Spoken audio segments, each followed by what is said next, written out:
अस्सलाम वालेकुम पेरेंट्स, क्या हाल है आप लोग के। उम्मीद करती हूँ इंशाल्लाह अच्छे होंगे।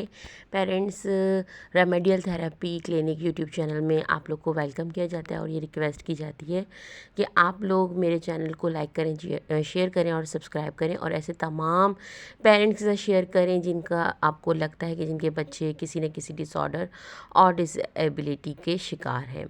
पेरेंट्स, मैं आपको ये बताती चलूँ कि आज का जो मेरा टॉपिक है इस वीडियो का वो ये है कि बहुत सी हम ऑटिस्टिक बच्चों में देख रहे होते हैं कि एक बहुत अच्छे तरीके से वो जा रहे होते हैं और बहुत अच्छी तरीके से चीज़ों को इन्हेंस कर रहे होते हैं, सीख रहे होते हैं और उनकी बहुत अच्छी प्रोग्रेस जारी होती है। लेकिन फिर अचानक से क्या होता है कि वो डाउनफॉल होना शुरू हो जाते हैं। अचानक से उनके बिहेवियर्स और टेंट्रम्स इंक्रीज़ हो जाते हैं और उनकी जो एकेडमिक्स है वो रुक जाती है या वो एलिमिनेट होने लगती है और उनके बिहेवियर अराउजल्स बहुत ज़्यादा हो जाते हैं, एग्रेसिव हो जाते हैं और उनका एसपीडी बढ़ जाता है, सेंसरी प्रोसेसिंग डिसऑर्डर उनको जनरेट हो जाता है।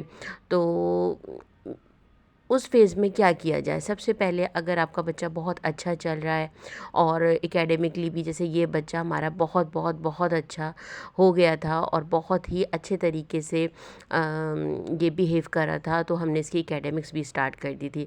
लेकिन फिर क्या हुआ कि 5-6 माह तक माशाल्लाह अल्हम्दुलिल्लाह ये बहुत अच्छे रहे और फिर एकदम से ये रमज़ान शरीफ के बाद ईद में कुछ इस तरीके की बदपरहेज़ी हो गई कि इन्होंने मीठा बहुत ज़्यादा ले लिया अपनी डाइट में। कस्टर्ड है, जेली है, केक्स हैं, इस तरह से ले लिया। तो क्या हो गया कि बच्चा बहुत ज़्यादा हाइपर हो गया, बच्चे की बहुत ज़्यादा सेंसरी इंटीग्रेशन प्रॉब्लम भी बहुत ज़्यादा बढ़ गई और बच्चा बहुत ज़्यादा हाइपर हो गया। तो हमने क्या किया कि सबसे पहले बच्चे की हमने डाइट को देखा कि बच्चे ने ऐसा क्या लिया है, ऐसा क्या हुआ है कि बच्चा इतना ज़्यादा हाइपर हो गया कि वो अब एकेडमिक्स की तरफ या कुछ लर्निंग की तरफ आ ही नहीं रहा। ये बिल्कुल भी कमांड फॉलो नहीं कर रहे थे, बहुत ज़्यादा गुस्सा कर रहे थे, बहुत ज़्यादा हाइपर हो रहे थे, मुस्तकिल चीख रहे थे या भाग रहे थे। इवन स्टिल अभी भी इनके इसी तरीके के बिहेवियर्स हैं, लेकिन वो काफ़ी हद तक मिनिमाइज़ हुए हैं। लेकिन पेरेंट्स, मैं आपसे यही रिक्वेस्ट करती हूँ कि आप लोगों ने डीमोटिवेट नहीं होना है। आप लोगों ने ये नहीं सोचना कि हमारा बच्चा तो बहुत अच्छा चल रहा था, फिर अचानक से दोबारा से डाउनफॉल हो गया। ये एक लॉन्ग टर्म जर्नी है। ये मैं आप लोगों को हमेशा कहती हूँ कि ऑटिज़म के साथ हर दिन आपका नया होगा, हर दिन आपका डिफरेंट होगा। आप लोग ये नहीं कह सकते कि हमारा बच्चा बिल्कुल स्ट्रेट अवे जा रहा है तो बस ठीक है, सब कुछ ठीक है। ऐसा नहीं है, कभी भी दोबारा से बच्चा डाउनफॉल की तरफ आ सकता है। खुदा न खास्ता उसको फिट्स भी आ सकते हैं, उसके बिहेवियर्स भी बढ़ सकते हैं, कभी वेदर की चेंजिंग की वजह से, कभी डाइट पैटर्न की वजह से, कभी लोगों के बिहेवियर्स की वजह से। बहुत सारी चीज़ें होती हैं जो बच्चे के बिहेवियर अराउजल का कॉज़ बनती हैं। कोई एक रीज़न नहीं होता, लेकिन आप लोगों ने कोशिश करनी है कि आप उन रीज़न्स को तलाश करें और उनको डिक्रीज़ करें ताकि आपका बच्चा दोबारा से प्रोग्रेसिव हो जाए। अच्छा पेरेंट्स, देखें, बच्चों से इस तरीके की आप लोग एक्टिविटीज़ करवाया करें कि उनका स्क्रीन टाइम मिनिमाइज़ हो और आपकी जो एक्टिविटी है वो लेंदी हो, वो बड़ी हो। जितने भी हम सिटिंग टॉलरेंस के बच्चों पे काम करते हैं उनकी हम ये देखते हैं कि हमारी जो एक्टिविटीज़ हैं वो थोड़ी सी लेंदी होनी चाहिए ताकि बच्चे को स्टार्ट और फिनिश का कॉन्सेप्ट भी आए और बच्चे के अंदर एक टॉलरेंस डेवलप हो कि मुझे ये एक्टिविटी पूरी परफॉर्म करनी है, उसके बाद ही मैंने उठना है।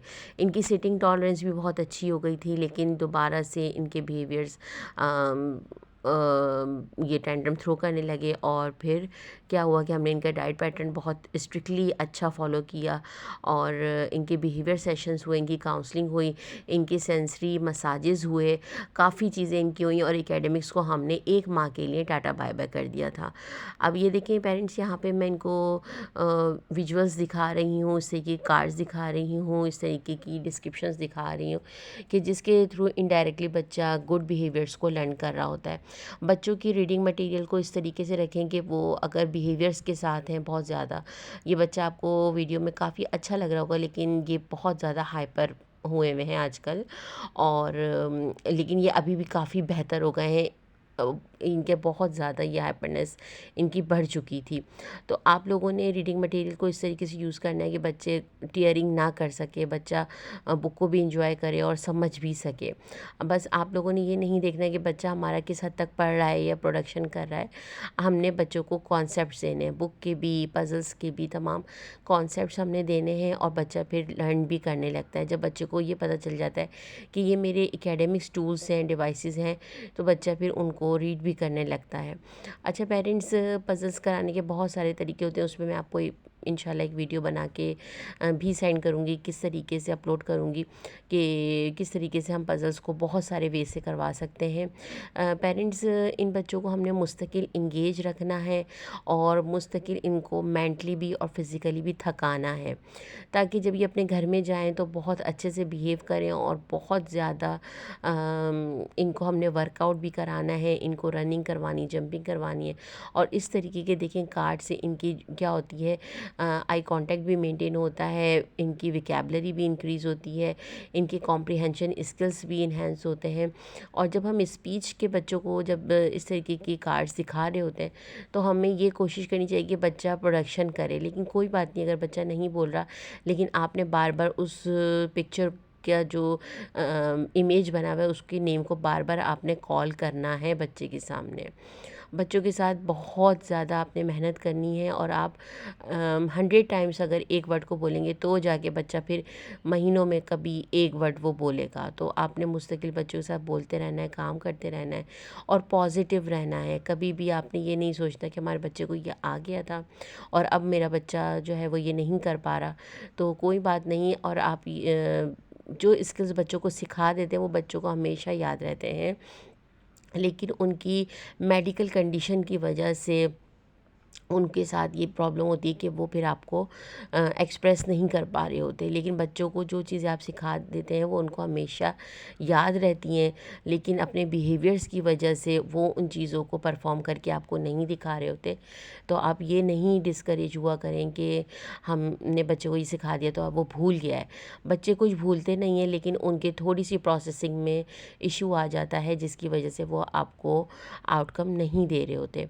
पेरेंट्स, लाइफ में बहुत पॉजिटिव रहिए, खुश रहिए, खुशियाँ बाँटिए, हँसें, मुस्कुराएँ और प्रॉब्लम को प्रॉब्लम समझना छोड़ दीजिए, तो वो प्रॉब्लम आपकी उसी वक्त रिज़ॉल्व हो जाती है। मेरी तमाम वीडियोस में मैं आपको यही मैसेज देती हूँ कि आप पॉजिटिव रहेंगे तो इन बच्चों में अपनी पॉजिटिव एनर्जीज़ को कन्वर्ट कर सकेंगे। अदरवाइज़ अगर आप ख़ुद परेशान रहेंगे तो फिर आप बच्चों को भी परेशान करेंगे। पेरेंट्स, होता क्या है कि हमारे जो ऑटिस्टिक बच्चे होते हैं इनकी बहुत सारी कंडीशंस होती हैं और हर कंडीशन को, हर सिचुएशन को आपने समझ के चलना है कि मेरे बच्चे को किस वक्त किस चीज़ की नीड हो रही है। बच्चा अगर बहुत ज़्यादा हाइपर हो रहा है और बहुत ज़्यादा रो रहा है, क्राइंग बिहेवियर शो कर रहा है, तो हो सकता है कि वो उसका डाइट पैटर्न भी डिस्टर्ब हुआ हो और उसका सेंसरी इंटीग्रेशन भी बढ़ चुका हो। तो अगर आप इस चीज़ पे काम करेंगे तो वहाँ से वो चीज़ें मिनिमाइज़ होना शुरू हो जाएंगी। और हर बिहेवियर के पीछे कोई ना कोई रीज़न होता है। बस मैं बहुत आप लोगों से रिक्वेस्ट करती हूँ कि मैं जानती हूँ कि पेरेंट्स, मदर्स ख़ास तौर पे एक वक्त आता है कि वो बहुत ज़्यादा फ्रस्ट्रेट हो जाती हैं, एग्जॉस्ट हो जाती हैं, तो बच्चों को मारती हैं या फिर चीखती हैं। तो ये चीज़ आपने बिल्कुल भी खुदारा नहीं करनी है, वरना आप लोग तैयार रहिए कि अगर आप लोग बच्चों को मार रहे हैं तो मल्टीप्लाई बाय 100 बच्चा वही टेंट्रम आपके साथ थ्रो करेगा। और जिस इंटेंसिटी के साथ आप बच्चे के साथ चीख रहे हैं तो उसी इंटेंसिटी के साथ उसको मल्टीप्लाई करें और फिर सोचें कि बच्चा भी उसी इंटेंसिटी के साथ हमारे साथ शाउटिंग करेगा। तो हमने बच्चों के साथ बहुत प्यार से, मोहब्बत से, पोलाइटली उनको लेके चलना है।